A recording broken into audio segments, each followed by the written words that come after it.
types of collisions. And why is this important? So people have taken modern. You guys did differential cross sections and stuff, right? Yes.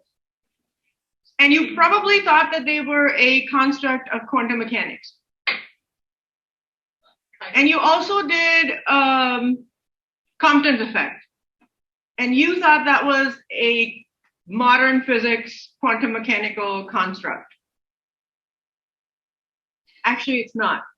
It comes from Newtonian mechanics. Very simple. Do you want to see it happen here? The next 2 days, we're going to do collisions today, and we're going to talk about cross sections and differential cross sections next time.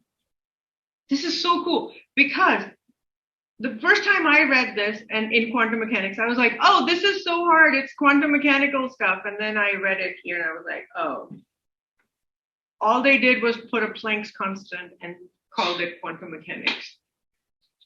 It's so cool. Anywho, so collisions. Ready? How many kinds do we know?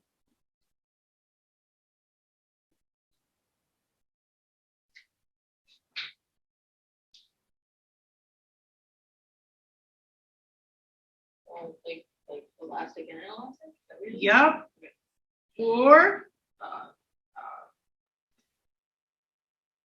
completely and Perfectly elastic.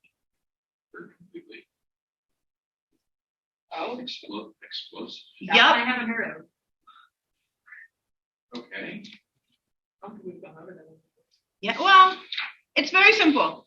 So elastic collisions are collisions where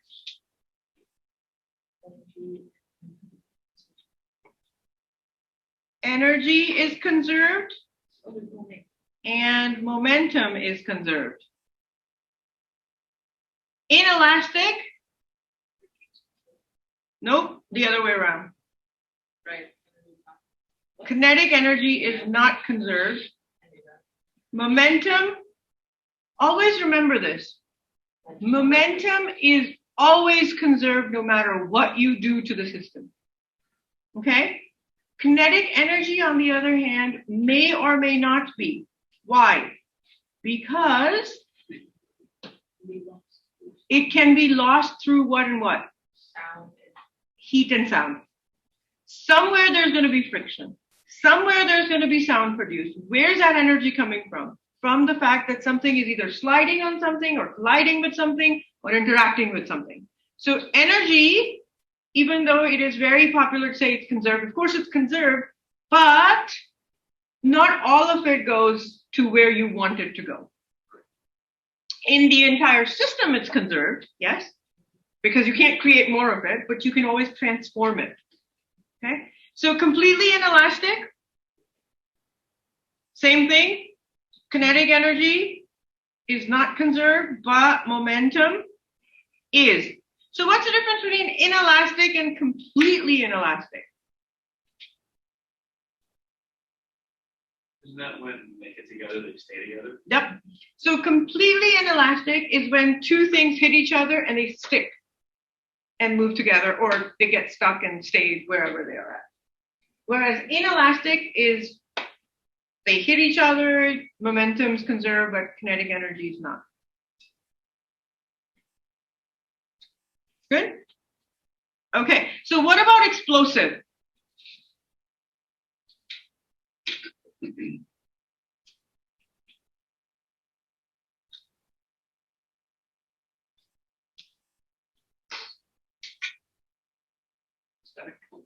Yep, something comes and hit. You know, like that game where they shoot something up and then they have to shoot it. What's that called? Skeet shooting? Yeah. What's that called? Skeet shooting where they Skeet, yeah, they throw something and then they hit it and then it blows up into many, many tiny particles, right? What? Stink bug. No. So that is an explosive collision where something goes and hits something and then it blows up. Luckily, we won't be doing this. But just because you need, the math behind them is not as fun as you would think. So, like, when you So we won't do them.